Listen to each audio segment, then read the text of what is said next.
नमस्कार विद्यार्थी मित्रांनो, मी शैलजा पाटील मॅडम या व्हिडिओमध्ये आपल्या सर्वांचं सहर्ष स्वागत करते. कसे आहात? आपण 10वीतलं पहिलं प्रकरण अभ्यासत आहोत. मागच्या प्रकरणामध्ये आपण फक्त निश्चयकाची किंमत 1 मार्काचा अभ्यास केलेला आहे. या प्रकरणामध्ये आपण अभ्यास करणार आहे निश्चयकाच्या किमती वापरून आपण काय करणार आहे, समीकरण सोडवणार आहे. म्हणजे पहिल्या प्रकरणामध्ये जे 2 चलातील रेषीय समीकरण हे जे आपलं प्रकरण आहे, या प्रकरणामध्ये 2 चल आपण वापरतोय. तर या 2 चल असलेल्या प्रकरणामध्ये हे समीकरण सोडवायचे 2 पद्धती आपण बघितल्या.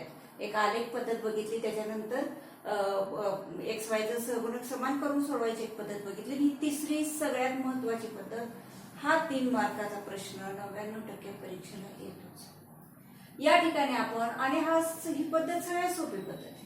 या ठिकाणी आपण काय करणार आहे, डिटर्मिनंट किंवा निश्चय काढून निश्चय वापरून काय करणार आहे, आपण हे 2 समीकरण सोडवणार आहे. आता आणखी एक जनरल नॉलेज म्हणून सांगते की क्रेमर्स नावाचे एक शास्त्रज्ञ होऊन गेले, गणिती तज्ञ. त्यांनी ही पद्धत शोधून काढली म्हणून त्यांचं नाव या पद्धतीला देण्यात आलं. मग तुम्ही या पद्धतीला क्रेमर्स मेथड म्हणा किंवा निश्चय पद्धती म्हणा किंवा डिटर्मिनंट मेथड म्हणा, कुठलंही म्हणलं तरी चालतं. या ठिकाणी मी काय केलंय, आता हे सूत्र कसं तयार झालं हे थोडक्यात सांगते. या ठिकाणी मी तुम्हाला 2 समीकरण या ठिकाणी दिलेली बघा. 2 समीकरण a1x अधिक b1 बरोबर c1 आणि a2x अधिक b2y बरोबर c2. आता हे तुम्हाला माहिती आहे एक्स वाय हे चल असतात, त्याच्या किमती बदलत नाहीत. पण a1 b1 c1 a2 b2 c2 हे काय आहेत, संख्या आहेत, याच्या किमती बदलत राहतात. मग आता याच्यावरून आपल्याला काय करायचंय, क्रेमर्स रूल याचं रूपांतर क्रॅमर्स रूल मध्ये करून घ्यायचं, म्हणजे त्याच्या पद्धतीने घ्यायचंय. आता एवढं डिटेल मध्ये घेणार नाही पुस्तकाप्रमाणे, मी फक्त काय करणार आहे, dx त्याच्या फक्त किमती काढणार. आता याच्यावरून आपल्याला डी घ्यायचं, याचा उलटा करायचा. आपण काय करत होतो, याच्यावरून हे लिहित होतो. आता समीकरणावरून डी ची किंमत लिहायची. म्हणजे काय लिहायचं, फक्त जे सहगुणक आहेत ते फक्त लिहायचे. म्हणजे आता डी लिहिताना पहिल्यांदा हे a1 आणि b1 आहे तसं पुढे घ्यायचं. बघा हे a1 आणि हे b1 लिहिलं. त्यानंतर इथं काय, दुसऱ्या समीकरणाचं a2 आणि b2. ही कशाची किंमत झाली, डी ची किंमत झाली. a1 a2 b1 b2 ही डी ची किंमत झाली. आपण काय लिहिले, फक्त या बाजूचे फक्त काय लिहिले, ह्याच्या संख्या आहेत त्या फक्त लिहिले, रॅशनल नंबर फक्त लिहिले. आता यानंतर दुसरा भाग आहे तो dx बरोबर. आता dx ची किंमत लिहिताना या ठिकाणी काय करायचं, x चा कॉलम गाळायचा, x चा कॉलम गाळायचा. उरलेले 2 कॉलम लिहायचे. मग उरलेले 2 कॉलम कुठले आहेत, एक तर स्थिर संख्येचा आहे, एक वायचा आहे.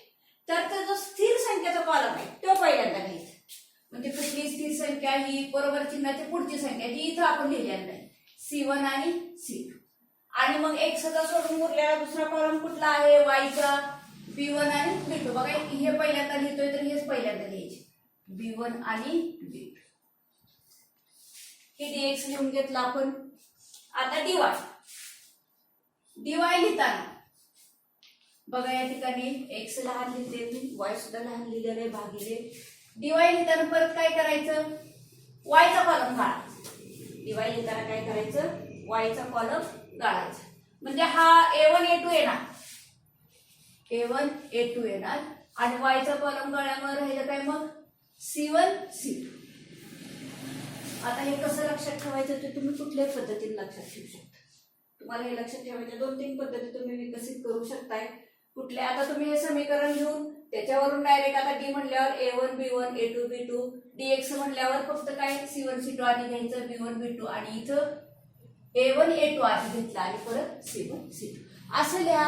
किंवा याच्यावरून लिहिलं तरी चालेल, हे एकदा लिहिता आलं की नाही. मग dx लिहिताना काय करायचं, हा b1 b2 चा कॉलम आहे तसाच लिहायचा, हा कॉलम मात्र नवीन घ्यायचा. आणि dy लिहिताना काय करायचं, a1 a2 चा कॉलम आहे तो आहे तसाच लिहायचा, हा कॉलम आहे तो नवीन घ्यायचा. तुम्ही तुमच्या पद्धतीने कुठल्याही पद्धतीने लक्षात ठेवलं तरी चालतं. एकदा हे तिन्ही लिहून त्याच्यावरनं ह्या किमती काढल्या, निश्चयकाची किमती काढता येतात आता तुम्हाला, की परत त्या किमती काढल्यानंतर त्याच्यानंतर आपल्याला एक सूत्र आहे ते काय करणार आहे, आपण वापरणार आहे. त्या किमती काढल्यानंतर म्हणजे x बरोबर काय करायचं, मग dx भागिले d आणि y बरोबर dy भागिले d हे सूत्र आपण वापरणार. म्हणजे किंमत निघाल त्या किमतीला जर तुम्ही डीच्या किमतीने का भागलं की तुम्हाला काय मिळतो एक्सची किंमत मिळते. dy च्या किमतीला डी न भागले की y ची किंमत. बघा परत एकदा सांगते, या ठिकाणी काय केलंय आपण एक्सचा सहगुणक काढला. एक्सचा सहगुणक a1 a2 इथं नाही, इथं y चा सहगुणक काढलाय. आणि इथं काय केलंय, या ठिकाणी पुढे असलेल्या स्थिर संख्या काढल्या, बरोबर चिन्हाच्या पुढच्या संख्या काढल्या, म्हणजे c1 c2 फक्त या संख्या लिहिल्या a1 b1 a2. हे एकदा तुम्हाला व्यवस्थितपणे लिहिता आलं की आता ह्याच्यावरून आपण डायरेक्ट उदाहरण सोडवूया. आता डायरेक्ट 3.1 मधलं उदाहरण सोडवून देते तुम्हाला. याची जी बऱ्यापैकी अवघड उदाहरणं आहेत तीच अभ्यासूया. प्रश्न असा येणार आहे की क्रेमर्स पद्धतीने समीकरण सोडवा. क्रेमर्स पद्धतीने समीकरण सोडवा.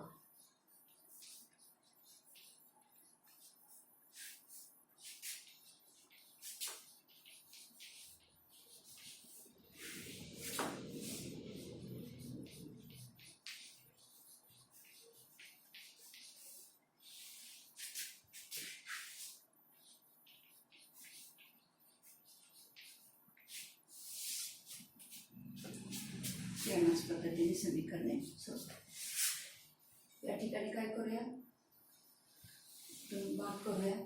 या ठिकाणी काही उदाहरण, त्या बाजूला इथे एक उदाहरण व्यवस्थितपणे बसलेलं. आता पहिलं उदाहरण मी फक्त आता समीकरण लिहिते. या ठिकाणी पहिलं समीकरण आहे 3x - 4y = 10. समीकरण म्हणजे काय, ते एबीसीच्या फक्त आता तुम्हाला किमती दिल्या जाणार.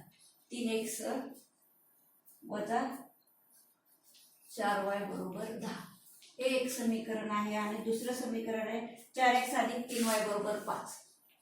4x + 3y = तुम्ही दिलेली समीकरण आहे ती लिहून घ्यायची आणि त्याला 1 आणि 2 नावं देऊन टाकायची. आता समजा हे पहिलं समीकरण आहे आणि हे दुसरं, परत मी काही डबल लिहून घेत नाही. फक्त आता ह्याच्या एक सोडवायच्या दोन पद्धती म्हणजे पद्धतीच आहे, फक्त आपल्याला कसं पद्धतीने लिहायचं त्याच्या एक दोन पद्धती. ते आता ह्याच्यात एक पद्धत लिहिते, पुढच्यामध्ये एक पद्धत आहे, कुठल्या पद्धतीने सोडवलं तरी चालेल. तर काही मुलाच्या हे लक्षात येत नाही म्हणून सरळ काय करायचे त्यांनी याच्या खाली सरळ समीकरण घ्या x1 + by1 = c1 आणि इथे लिहा a2x + b2y = c2.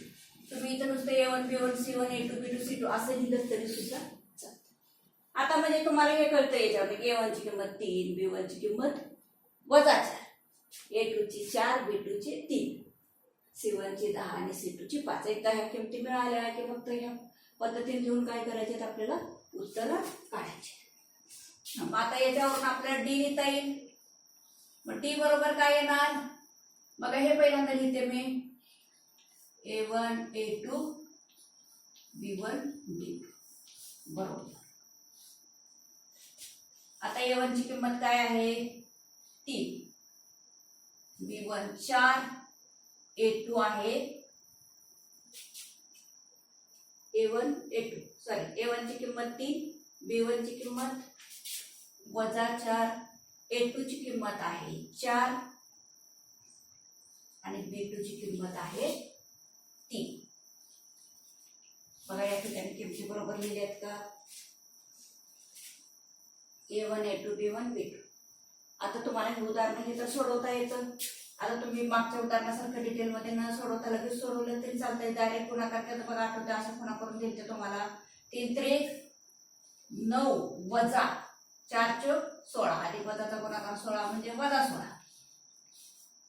म्हणजे काय येणार 9 + 16. बघा वजाचा गुणाकार अधिक 9 + 16 किती येत आहे 16. 17 × 20 = 25. 25.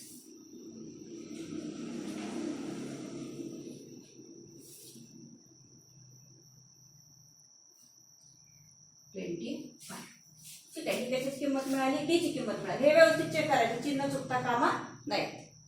आता त्याचीच किंमत काढायची. याच्यानंतर dx ची. आता dx बरोबर x असं लहान लिहायचं, हे चुकायचं नाही. काय आपल्याकडे c1 c2 b1 बघा हा कॉलम तसाच येते, b1 b2 हा कॉलम तसाच येते, फक्त c1 c2 चा कॉलम बदलतोय. c1 c2 ची किंमत आहे 10 आणि 5.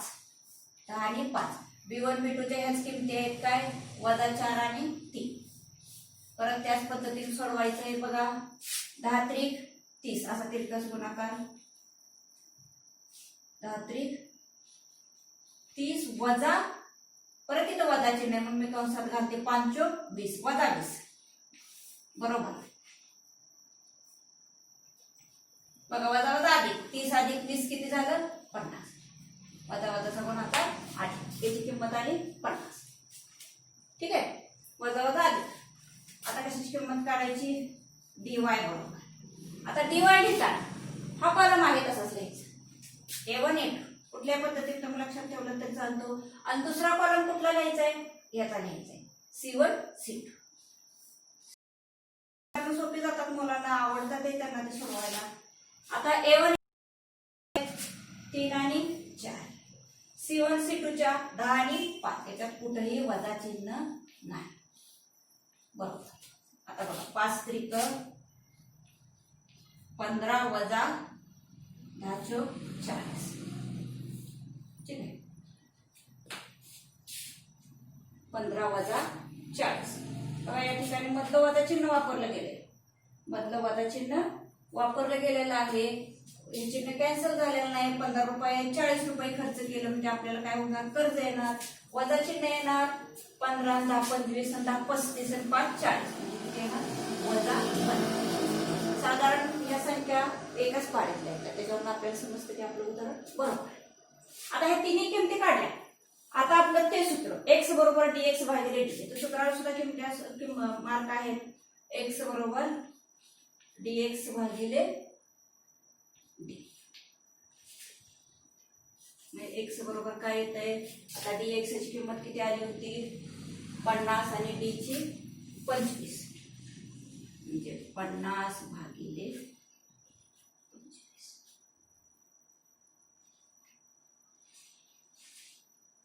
x बरोबर 2.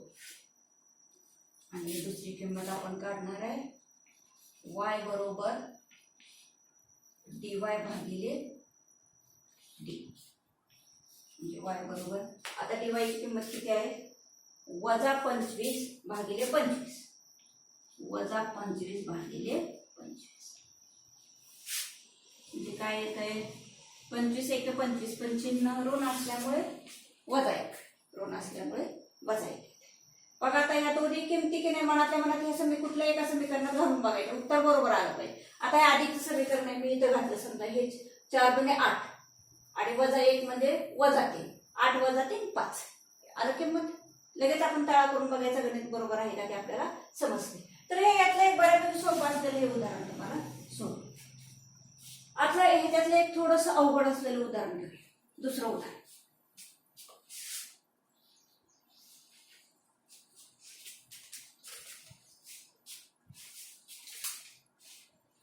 तर दुसरं उदाहरण देताना त्यांनी काय केलंय की उदाहरण सोपंच आहे, फक्त लिहिताना त्यांनी वेगळ्या पद्धतीने लिहिलंय.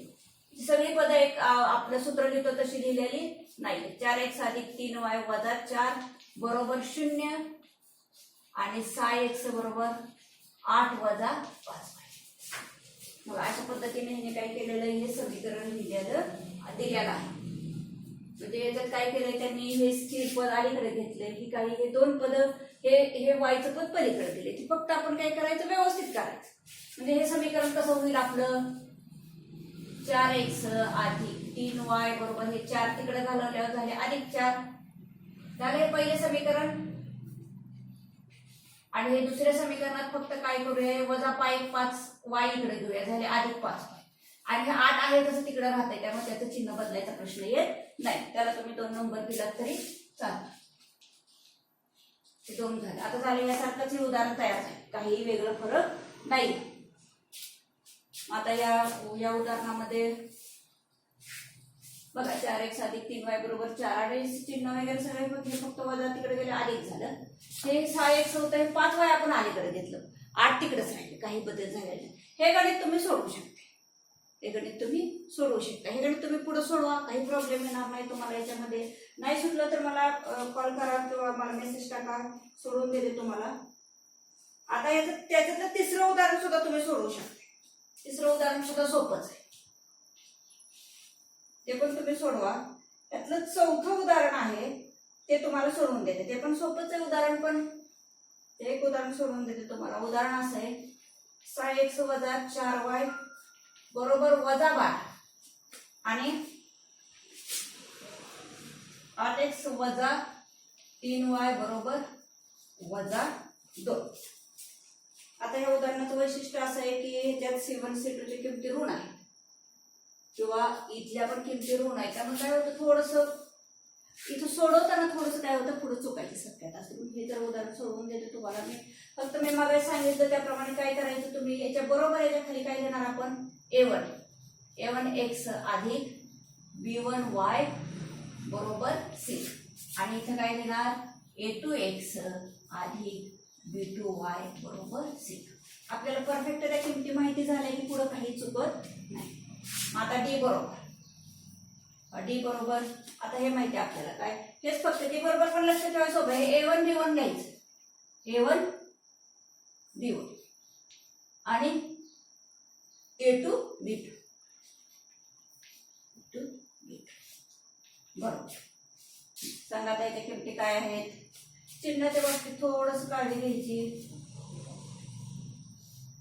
a1 ची किंमत आहे 6, b1 ची किंमत आहे, a2 ची किंमत आहे 8,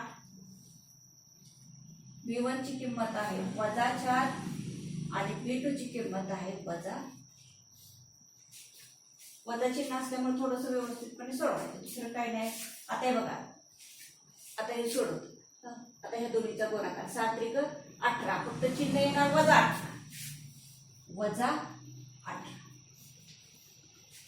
ठीक आहे. वजा आपलं मूळचं वजा चिन्ह असतंय आणि हे काय येत आहे 8 चौक 32 परंतु -32. म्हणजे या ठिकाणी उदाहरण कसं येणार बघा, -18 वजा वजा अधिक 32, -18 वजा वजा अधिक 32. सांगा आता याचं उत्तर किती यायला पाहिजे. 32 रुपये आहेत, 18 रुपये खर्च झाले. 32 रुपये आहेत, 18 रुपये खर्च झाले. बघा हे उलट होणार, 12तून 8 गेले, 4 राहिले, आजच्या प्रति 14. 32 वजा 18 अधिक 14 आहे. ही कशाची किंमत काढली आपण, डी ची किंमत काढली.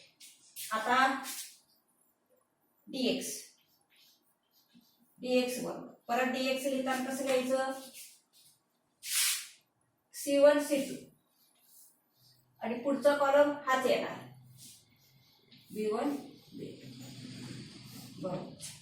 बघा आता C1 C2 च्या काय किमती आहेत, C1 C2 -12 आणि -2 आणि b1 b2 च्या किमती काय आहेत, -4 -3, -4 आणि -3.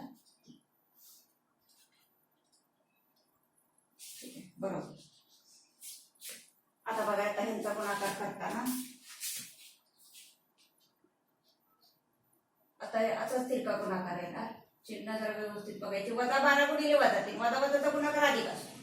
12 त्रिक 36, 36 वजा 4 दुने 8 वजा वजा अधिक. बघा आपल्याला या ठिकाणी कौस घालावाच लागला नाही, चिन्हच निघून गेले. अधिक असतो, वजाचा गुणाकार अधिक असतो. 36 वजा 8 साधं साधं उदाहरण आहे हे.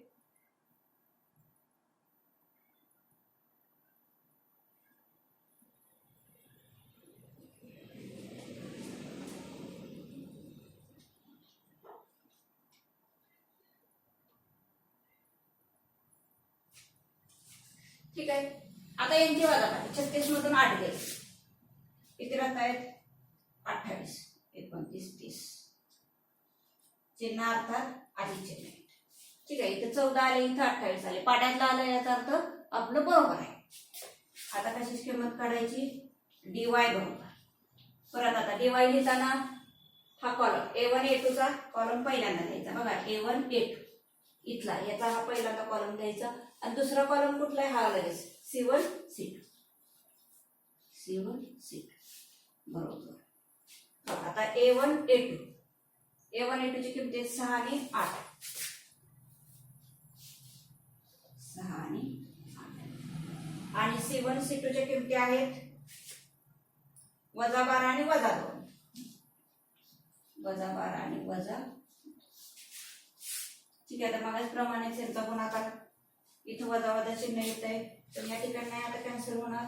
इथं अधिक वजा आहे, 6 दुनी 12 अधिक वजा वजा 12 वजा 12 8 96 परंतु कंसात -96 म्हणजे किती येते? इथं वजा वजा अधिक येते म्हणजे -12 अधिक 96.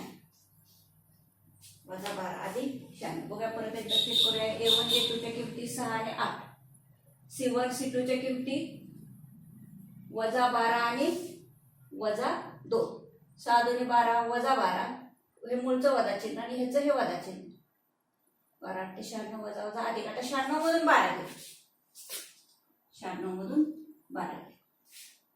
बघा आता या ठिकाणी ह्याच्यातनं 6 मधून 2 गेले, 4 राहिले आणि 9 मधून 1 गेलं, 8 राहिले. 84. ठीक आहे, आता या ठिकाणी काय झालं? आपल्याला d ची किंमत मिळाली, dx मिळाली, dy मिळाली. आता x आणि y च्या किमती तुम्ही काढायला. x आणि y च्या दोन्ही किमती तुम्ही काढायचे. आणखी याच्यातलं एक अवघड उदाहरण तुम्हाला सोडून देते.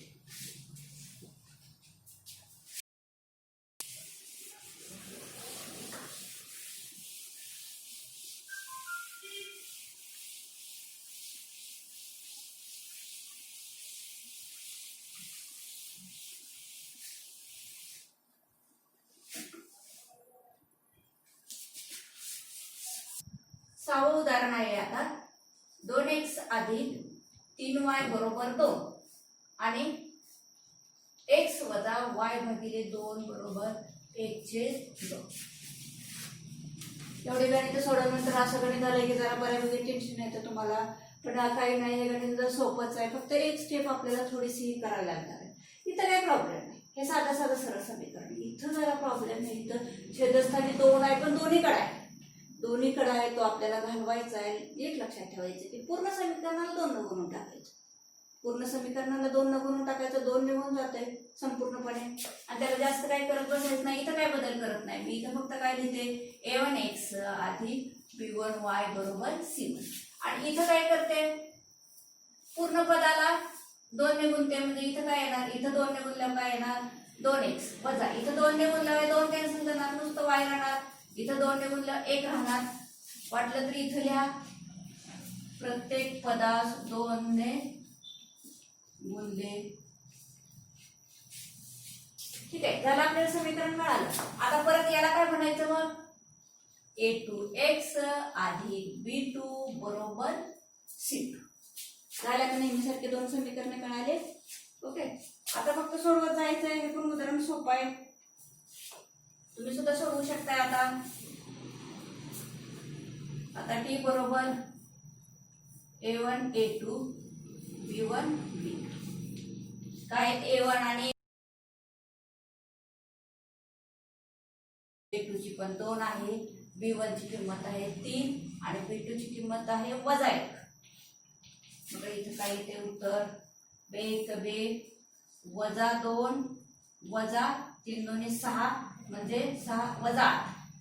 काय आलं? वजा 8. असं 2 ठिकाणी लिहिलंय मी. -2 वजा चिन्ह आता मूळचं आहे आणि इथं काही चिन्ह नाही, मग नुसतं 6 आलं. ह्याचं हे वजा चिन्ह मूळचंच आहे आपलं सूत्रातलं. -2 वजा 6, 2 रुपये पण गेले, 6 रुपये पण गेले, एकूण 8 रुपये गेले. डी काढलं. आता dx बरोबर काय केलं? सूत्र आहे आपल्याला C1 C2 आणि B1 B2. हा कॉलम तोच आहे शेवट. B1 B2 तो आधी लिहून टाकूया. 3 आणि वजा 1 वजा 1. आता C1 C2 चा कॉलम. C1 2 आहे, C2 1 आहे. 2 आणि 1. काही उदाहरण उलट सोपं आहे. वजा 2 वजा 3 1 3 वजा 2 वजा 3 म्हणजे वजा 5 वजा 5. ठीक आहे, मग काय चुकलं काय? हे काय पूर्ण ह्याच्यातल्या संख्या आल्या नाही, त्यामुळे आणखी एकदा चेक करूया. C1 C2. C1 आहे 2, C2 आहे 1. A2 2 आहे, बरोबर आहे. आणि B1 B2 B1 आहे 3, आणि B2 आहे -1 बरोबर आहे. इथं बे वजा 2 आणि इथं 3 1 3 वजा 3 वजा 2 वजा 3 वजा 5. आता काय करूया, डिवाइड करूया. डिवाइड बरोबर A1 A2 आणि C1 C2 बरोबर. बघा आता A1 A2 चा हा कॉलम आहे, किती किमती त्याच्या 2 2 2 आणि 2. C1 C2 चा हा कॉलम, त्याच्या किमती किती 2 आणि 1. याच्यात कुठे काही नाहीये, वजा चिन्ह नाही. बे 2 वजा बे 2 4. 2 वजा 4 म्हणजे वजा 2 वजा 4 म्हणजे वजा. ठीक आहे. परत एकदा चेक करूया. A1 A2 च्या 2 2 किमती C1 C1 आणि C2 ची किमती काय आल्या 2 आणि 1. C1 ची किंमत 2 C2 ची 1. बे वजा बे 2 4 वजा 2. आता याच्यावरून x आणि y त्याची किमती काढायची. x बरोबर काय dx भागिले d आणि y बरोबर dy भागिले d. ह्या किमती सुद्धा तुम्ही व्यवस्थितपणे काढू शकता. मी बऱ्यापैकी 3.1 उदाहरण संग्रह तुम्हाला सोडवून दिलेला आहे. त्यातलं फक्त 1-2 गणित तुम्ही सोडवायचे आणि हे फक्त राहिलेल्या 2 किमती तुम्ही काढायच्या आहेत. हा उदाहरण संग्रह व्यवस्थितपणे सोडवा. हा भागाची चांगली प्रॅक्टिस करा. 3 मार्काला हे डेफिनेटली हे परीक्षेला हा भाग येतोच. त्यामुळं व्यवस्थितपणे अभ्यास करा. काही शंका असतील तर मला कॉन्टॅक्ट करा. धन्यवाद.